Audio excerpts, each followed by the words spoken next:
Cosmo health நேயர்களுக்கு வணக்கம். நான் டாக்டர் உமையால் முருகேசன், தாம்பரம் ஸ்ரீ குமரன் ஸ்பெஷாலிட்டிஸ் ஹாஸ்பிட்டல்லேருந்து உங்களோட பேசுகிறேன். இன்னைக்கு மார்பக புற்றுநோய் அப்படின்ற ஒரு விஷயத்தை எடுத்து பேச போகிறோம். இதை நம்ம ரொம்ப ஏர்லி ஸ்டேஜில் எப்படி அதை கண்டுபிடிக்கலாம், என்னென்ன மாதிரி விஷயங்கள், சிம்பிளான டெக்னிக்ஸ் வச்சு நம்ம எப்படி கண்டுபிடிக்கலாம், அதுக்கு என்னென்ன டெக்னிக்ஸ் இருக்குது, டிவைசஸ் இருக்குது, ட்ரீட்மெண்ட் ஆப்ஷன்ஸ் என்னென்ன இருக்குது அப்படின்ற ஒரு விஷயத்தை பற்றி நம்ம இன்னைக்கு பேச போகிறோம். இந்தியாவில் மார்பக புற்றுநோய் அப்படின்றது நம்பர் 1 லேடிஸை பாதிக்கக்கூடிய ஒரு மிக மோசமான ஒரு புற்றுநோவா நமக்கு இப்போ வளர்ந்துருச்சு. ஸோ நீங்கள் இதில் எப்படி இருக்குன்னா, ஒரு காலத்தில் மார்பக புற்றுநோய்னா வெஸ்டர்ன் கண்ட்ரீஸ் அப்படின்னா பார்த்தீங்கன்னா அமெரிக்கா, யூரோப்பியன் கண்ட்ரிஸ், இந்த மாதிரி இடங்கள்ல தான் அது இருக்கும். இந்தியாவில் யாரோ ஒருத்தருக்கு தான் இருக்கும். அதுக்கு என்ன காரணம் அப்படின்னு சொன்னால் பெண்கள் அந்த காலத்தில் நிறைய குழந்தைங்க பெற்றுப்பாங்க. 3 குழந்தைங்க 2 குழந்தைங்கன்றது சாதாரணமாக எல்லா வீட்லேயுமே இருக்கும். சின்ன வயசுலேயே ஒரு 20-25 வயசுலேயே கல்யாணம் ஆயிரும். அண்ட் ரெண்டாவது ஒவ்வொரு குழந்தைக்குமே அவங்க ஒரு 2 வருஷம் இல்லை ஒரு 3 வருஷம் தாய்ப்பால் கொடுப்பாங்க. ஸோ இதனால என்ன ஆகும்னு சொன்னால் பார்த்தீங்கன்னா அந்த பிரெஸ்ட்டுக்கு அப்பப்போ ரெஸ்ட் கிடைக்கும். நம்ம ரொம்ப இப்போ என்ன காலங்கள் மாற மாற நமக்கு கல்யாணமும் ரொம்ப லேட்டாக நடக்குது. 30 வருஷத்துக்கு ப்ளஸ் தான் நம்ம கல்யாணம் பண்ணிக்கிறோம். அதுக்கப்புறம் ஒரு குழந்தை இல்லைன்னா ஒரு 2 குழந்தை அப்படின்னு சொல்கிறோம். முக்கியமாக தாய்ப்பால் கொடுக்கணும் அப்படின்ற ஒரு அவேர்னஸ் இன்னைக்கு லெவலில் நம்ம இந்தியாவில் ரொம்பவே குறைஞ்சி போச்சு. இந்தியா அளவில் நம்ம அந்த ஸ்டாட்டிஸ்டிக்ஸ் நம்ம எடுத்து பார்த்தோம் அப்படின்னு சொன்னால் 45% ஆஃப் த தாய்மார்கள் தான் 45% தாய்மார்கள் தான் தாய்ப்பாலே கொடுக்குறாங்க. ஸோ இப்போ தாய்ப்பால் கொடுக்காத அந்த அந்த மார்பகங்கள் அந்த ப்ரொடெக்ஷன், அந்த தாய்ப்பால் கொடுக்கும்போது ஒரு கிடைக்கிற ஒரு ப்ரொடெக்ஷன் இல்லாமல் போயிடுது. ஸோ இதெல்லாம் தான் மார்பக புற்றுநோய்க்கு முக்கியமாக ஒரு காரணமாக இருக்குன்ற மாதிரி நாங்கள் பார்க்குறோம். அண்ட் அந்த காலத்துலலாம் பார்த்தீங்கன்னா அப்படி வந்தாலுமே அது ரொம்ப ஒரு 55-60 வயசு தாண்டி தான் இந்த புற்றுநோய் அவங்களுக்கு வரும். பட் ஆனால் இப்போ 30 வயசுல இருக்க பெண்களுக்கு கூட இந்த வியாதி வர்றதை நாங்கள் பார்க்குறோம். 30 வயசுன்னு வரும்போது அவங்க சில பேர் கல்யாணம் ஆகாத பெண் குழந்தைங்களுக்கு கூட மார்பகத்தில் ஒரு சின்னதாக ஒரு கட்டி இருக்குன்னு எங்ககிட்ட வரும்போது அதை நாங்கள் முந்திலாம் நாங்கள் அதெல்லாம் கேன்சர்னு யோசிக்கவே மாட்டோம். பட் இப்போலாம் அதையுமே நாங்கள் பரிசோதித்து பார்க்கும்போது அதில் கேன்சர் அப்படின்னு வருது. பட் இதில் ஓகே, இதெல்லாமே நமக்கு ரொம்ப பயமுறுத்தக்கூடிய ஒரு விஷயமா இருந்தாலும் இதில் நல்ல விஷயம் என்ன அப்படின்னு சொன்னால், மார்பகம் புற்றுநோய் ஈஸியாக கண்டுபிடிக்கக்கூடிய ஒரு ஒரு ஒரு புற்றுநோய். ஸோ அதில் எந்த ஒரு கேன்சராக இருந்தாலும் நாங்கள் அதை ஸ்டேஜஸ்ன்னு சொல்லுவோம். நாங்கள் 1, 2, 3 and 4 அப்படின்னு சொல்லுவோம். நம்ம ஸ்டேஜ் 1ல் நம்ம அதை கண்டுபிடிச்சிட்டோம் அப்படின்னு சொன்னோம்னா இந்த மார்பக புற்றுநோயை நம்ம ஆல்மோஸ்ட் குணப்படுத்திடலாம். ஸோ அதுதான் இந்த கேன்சரில் ரொம்ப ஒரு பாசிட்டிவான ஒரு விஷயம். ஸோ அதை நம்ம என்ன செய்யலாம் ஆஸ் நம்ம ஒரு ஒரு பெண்ணாக எனக்கு நான் எப்படி பரிசோதிச்சுக்கலாம், என்ன பண்ணினா எனக்கு இதிலேருந்து எனக்கு ஒரு ஒரு ஒரு சொல்யூஷன் கிடைக்கும் அப்படின்றது ஏன்னா 30 வயசு தாண்டின உடனேயே ஒவ்வொரு பெண்ணுமே தன்னுடைய மார்பகத்தை பரிசோதிக்கணும் அப்படின்ற மாதிரி ஒரு ஒரு ஒரு அவேர்னஸ் நாங்கள் கொண்டு வந்துகிட்டு இருக்கோம் ஆஸ் டாக்டர்ஸ். ஏன்னா திருப்பி அதை தான் சொல்கிறோம். இந்த ஃபர்ஸ்ட் ஸ்டேஜில் கண்டுபிடிச்சிட்டோம்னா அதை நம்ம சரி பண்ண முடியும்.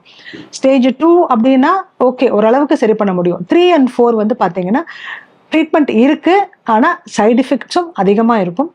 பட் ரொம்ப அட்வான்ஸ் ஆயிடுச்சுன்னு சொன்னால் நம்ம சில சமயத்தில் அவங்கள நம்ம காப்பாற்ற முடியாமல் கூட போயிடுது.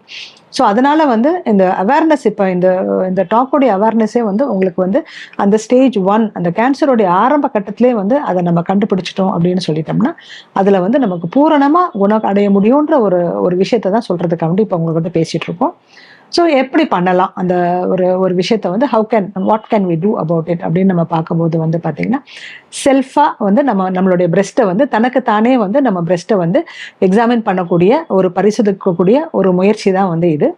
ஸோ எல்லா பெண்களுமே பார்த்தீங்கன்னா மாதம் ஒரு முறை அப்படின்னு நம்ம மைண்டில் செட் பண்ணி வச்சுக்கலாம். எப்படி அப்படின்னு சொன்னால் 1, 2, 3 மாதம் எவ்ரி மந்த் ஃபர்ஸ்ட் முதல் நாள், அப்படி இல்லைன்னா லாஸ்ட் கடைசி நாள் 30ஆம் தேதி, இல்லைன்னா ஃபர்ஸ்ட் ஆஃப் எவ்ரி மந்த். அப்படி இல்லைன்னு சொன்னா மாதவிடாய் வருது இல்லையா, மாதவிடாய் முடிஞ்ச உடனே 3rd or 5th டே, 3வது நாள் அல்ல 5வது நாள் நம்ம பிரெஸ்ட்டை நம்ம செக் பண்ணிக்கலாம். ஸோ இந்த மாதிரி ஒரு ஒரு மென்டல் கணக்கு நம்ம போட்டு வச்சுட்டு நம்ம குளிக்க போறச்ச நம்ம நம்மளுடைய பிரெஸ்ட்டை நம்மளே எக்ஸாமின் பண்ணிக்கலாம். ஸோ எப்படி பண்ணலாம் அப்படின்னு சொன்னால் வெரி ரொம்ப ஒரு சிம்பிளான ஒரு விஷயம் தான் இது. எப்படின்னா பார்த்தீங்கன்னா நம்மளுடைய இந்த ரைட் கை, இது ரைட் ஹேண்டு, இது left hand. So right hand நம்மளுடைய ரைட் பிரெஸ்ட்டையும், நம்ம லெஃப்ட் ஹேண்ட் நம்மளுடைய லெஃப்ட் பிரெஸ்ட்டையும், இதை நம்ம ஜஸ்ட் குளிக்க போகும்போது நம்ம உள்ளாடையெல்லாம் எல்லாமே எடுத்துட்டு முடிஞ்ச வரைக்கும் கண்ணாடி முன்னாடி போய் நின்றுட்டு ஜஸ்ட் நம்ம அந்த பிரஸ்ட்டை வந்து லைட்டாக நம்ம அப்படி தடவினோம்னாலே எனி ஸ்வெல்லிங் மோர் தென் 1 சென்டிமீட்டர், அதாவது 1 சென்டிமீட்டர் அளவுக்கு மீறின ஒரு ஸ்வெல்லிங்கை வந்து ஒரு சின்ன கட்டி அது உள்ளே இருந்ததுன்னா கண்டிப்பாக நம்ம தடவி பார்க்கும்போது அது நம்ம கைக்கு தட்டுப்படும். ஸோ ஆனால் அது வந்து நமக்கு தட்டுப்பட்டுருச்சுன்னா என்ன செய்யலாம்? ஃபார் எக்ஸாம்பிள், நான் தடவிட்டே இருக்கேன், நான் 2 வருஷம் பார்த்துட்டே இருக்கேன், 2 வருஷம் எனக்கு எதுவுமே தெரியல டாக்டர், இப்போ நான் லாஸ்ட் மந்த் நான் தடவும் போது சின்னதாக ஒரு பரு மாதிரி வந்து உள்ள எனக்கு தெரியுது டாக்டர்னா, that will be the best time. அது வந்து நீங்கள் கரெக்டான டயத்தில் எங்ககிட்ட நீங்கள் வரீங்க நீங்கள். ஸோ அப்படி நீங்கள் எங்களை தேடி வரும்போது நாங்கள் வந்து உடனே வந்து உங்களுக்கு ஒரு பேசிக்கான ஒரு பரிசோதனை நாங்கள் பண்ணுவோம்.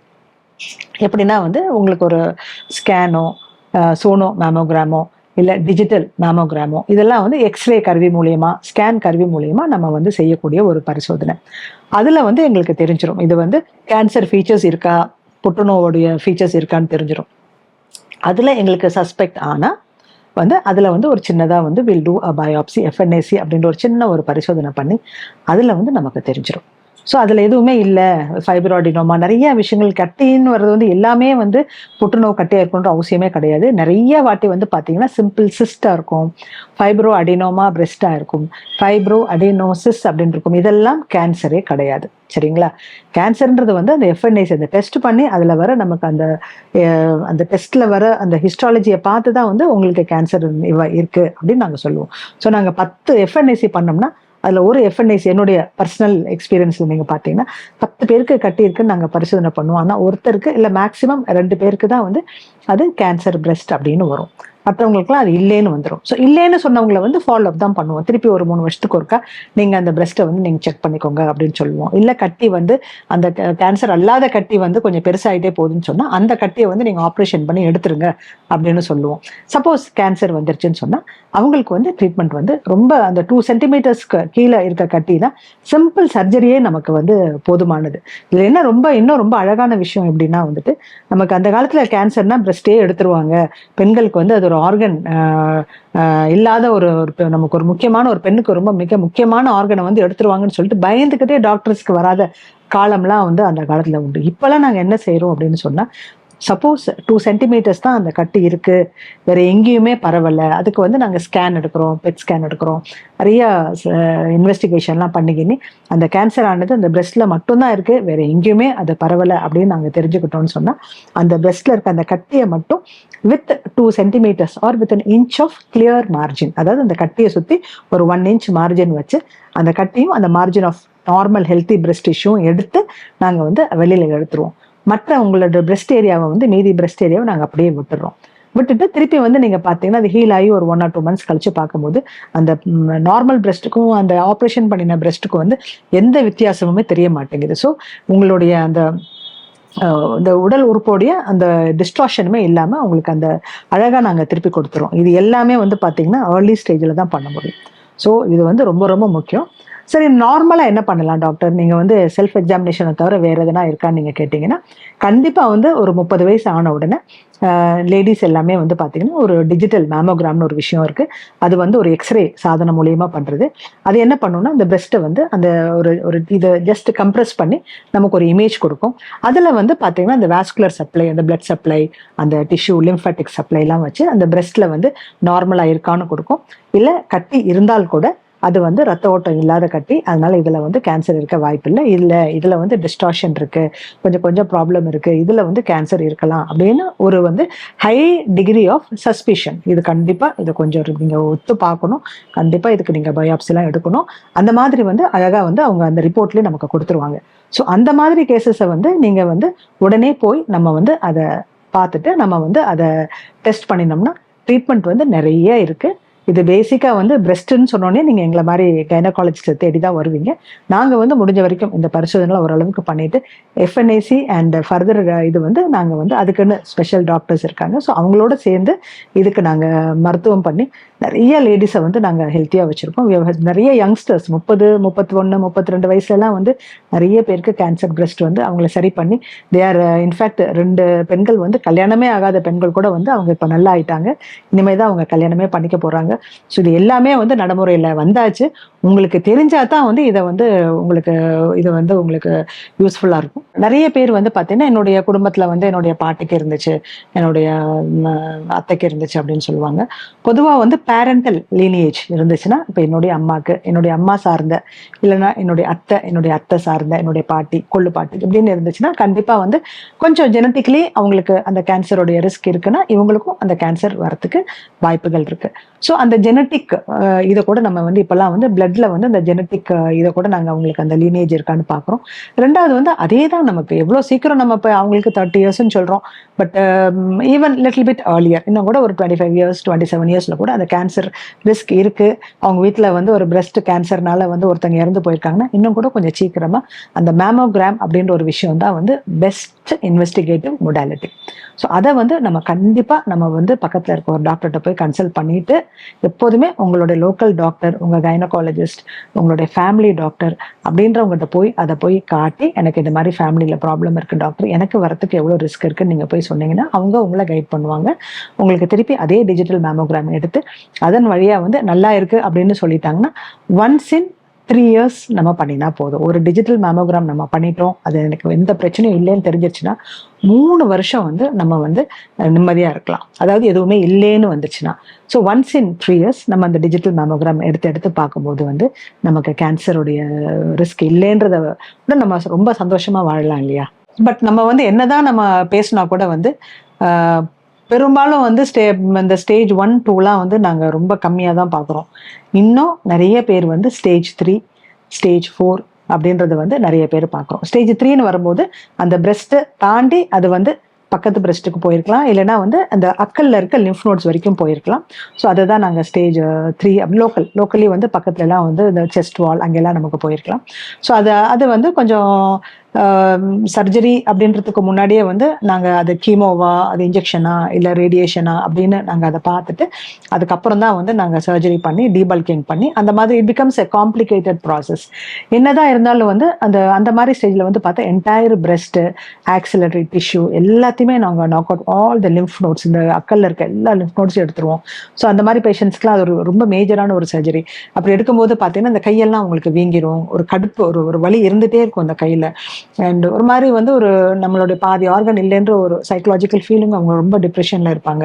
ஒரு டியூப் வச்சுருப்போம், அந்த டியூப்பில் வந்து பார்த்தீங்கன்னா ஒரு 15 days to 1 month கூட நீர் வடிஞ்சிட்டே இருக்கும்.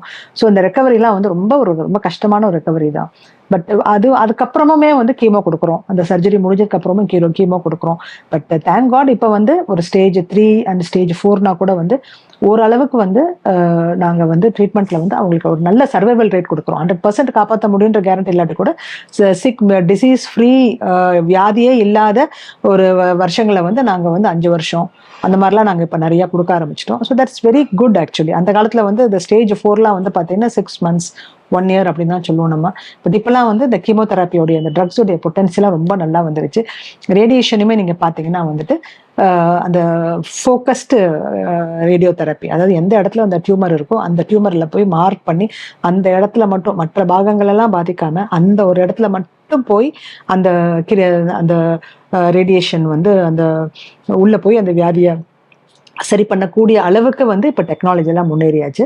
So we are in 2024 plus அப்படின்னு வரும்போது நிறைய முன்னேற்றங்கள் ஹெல்த் ரீதியாக வந்துருச்சு. இருந்தாலும் நாங்கள் வந்து கனவு கண்டுறது வந்து இந்த வியாதியை முற்றுமா அவங்களுக்கு வந்து பூரணமாக குணமடைய வைக்க முடியுமான்ற ஒரு முயற்சி. அதனால தான் இந்த ஸ்க்ரீனிங்கை வந்து நாங்கள் ரொம்ப ஃபோக்கஸ் பண்ணுறோம். வியாதி வந்துட்டா அதுக்குன்னு ஸ்பெஷலிஸ்ட் இருக்காங்க, அதுக்குன்னு எல்லா ஆஸ்பெக்ட் இருக்குது. பட் ஆனால் ஸ்க்ரீனிங் அண்ட் அதை ரொம்ப ஏர்லி ஸ்டேஜ்லேயே அதை கண்டுபிடிச்சி பூர்ணமாக குணம் அடைய வைக்கணும் அப்படின்றதுக்காண்டி தான் அந்த என்டையர் இது. ஆனால் எனி ஸ்வெல்லிங் இந்த பிரெஸ்ட் வலிக்குது, இல்லை பிரெஸ்ட் வீக்கமாக இருக்குது, இல்லை நிப்பிள்லேருந்து எதனா தண்ணி மாதிரி சொட்டுது, இல்லை பிளட் வந்து நிப்பிள்லேருந்து சொட்டுது, அக்கல்ல வந்து ஒரு வீக்கமாக இருக்குது, அக்கல்ல வந்து ஒரு கட்டி மாதிரி வந்து வலிக்குது, இந்த மாதிரி எந்த ஒரு விஷயமா இருந்தாலுமே வந்து அது பிரெஸ்ட்ல வந்து கேன்சராக இருக்கிறதுக்கு ஒரு சின்ன வாய்ப்பு இருக்குது அப்படின்றத வந்து நம்ம மறந்துடக்கூடாது. அண்ட் ஓப்பனாக வந்து தயவு செய்து நீங்கள் வந்து எங்ககிட்ட வந்து காட்டுறதுக்கும் நீங்கள் வெக்கப்படவே கூடாது. மோஸ்ட்லி என்ன தெரியுமா என்கிட்ட வந்து பேஷண்ட் சொல்லுவாங்க, எனக்கு வந்து இந்த பிரெஸ்ட் கேன்சர் வந்து இந்த கட்டி வந்து எனக்கு 2 வருஷமா இருக்குது டாக்டர், அது நான் கூச்சப்பட்டுக்கிட்டு எங்கள் வீட்டுக்கார்ட்ட கூட சொல்லலை அப்படிதான் சொல்லுவாங்க. ஸோ அதுதான் ரொம்ப அன்ஃபார்ச்சுனேட். சில இடங்கள்ல வந்து ஹஸ்பண்ட் இல்லை, பையன் இருக்கா, அந்த பையன் அப்படியே அழும், மேடம் எங்க அம்மா சொல்லவே இல்லை, அம்மா மேடம் எங்க கிட்ட நான் கேட்டுட்டே இருப்பேன், ஆனா எங்க அம்மா சொல்லவே இல்லைன்னு சொல்லிட்டு. ஸோ யாரா இருந்தாலும் சரி, நீங்க பிள்ளைகிட்ட சொல்ல வேண்டாம், டாக்டர்கிட்ட கூட்டிட்டு போப்பா, எனக்கு கொஞ்சம் ப்ராப்ளம் இருக்குன்னு சொன்னா பையன் கூட்டிட்டு வர போறான், எங்க கிட்ட வந்து நீங்க சொல்ல போறீங்க. ஸோ தனக்கு வந்து பிறப்புறுப்புல ஒரு பிரச்சனையா இருந்தாலோ இல்ல மார்பகத்துல ஒரு பிரச்சனையா இருந்தாலோ தயவு செய்து ஒரு டாக்டர் வந்து பார்த்து அது அவங்க கிட்ட பேசி அதை வந்து ஒரு ஒரு 2 கேள்வி கேட்டு அதை கிளியர் பண்ணிக்கிறது வந்து தப்பே இல்லை அப்படின்ற ஒரு விஷயத்த வந்து நீங்க எல்லாரும் நீங்க புரிஞ்சுக்கணும். ஏன்னா ஒரு கன்சல்டேஷன், ஒரு எக்ஸாமினேஷன் அப்படின்றது வந்து உங்க உயிரை காப்பாத்தி நீங்க நீங்க 50 வயசுல இருக்கீங்கன்னா உங்களை 70 வயசு வரைக்கும் ஆரோக்கியமா வச்சுக்கிறதுக்கு அந்த ஒரு கன்சல்டேஷன் தான் உங்களுக்கு உதவியா இருக்கும். ஸோ நீங்க அந்த ஒரு விஷயத்த வந்து நீங்க வந்து யோசிக்க கூடாது. உங்களுக்கு நீங்க குடுத்துக்கிற ஒரு முக்கியமான ஒரு சலுகையா நீங்க எடுத்துக்கோங்க. நான் இவ்வளவு நாள் நான் கஷ்டப்பட்டுருக்கேன். 50 வயசு வரைக்கும் நான் கஷ்டப்பட்டு என் குடும்பத்த பார்த்துருக்கேன், என் பிள்ளைய பார்த்துருக்கேன். இப்ப எனக்கு ஏதோ மார்பகத்துல வந்து எனக்கு ஒரு வலி இருக்கு, எனக்கு ஒரு கட்டி இருக்கு. போய் டாக்டர பார்த்து என்னன்னு கேட்டுட்டு வந்துருவோம். I think I deserve it. நான் வந்து கண்டிப்பா இந்த ஒரு கன்சல்டேஷன் நம்ம எடுத்துக்கலாம் அப்படின்னு நீங்க நினைச்சா தான் நீங்க எங்ககிட்ட வர முடியும். எங்ககிட்ட நீங்க வந்தீங்கன்னா தான் நாங்க அதுக்கு மேல நாங்க உங்களுக்கு ஹெல்ப் பண்ண முடியும்.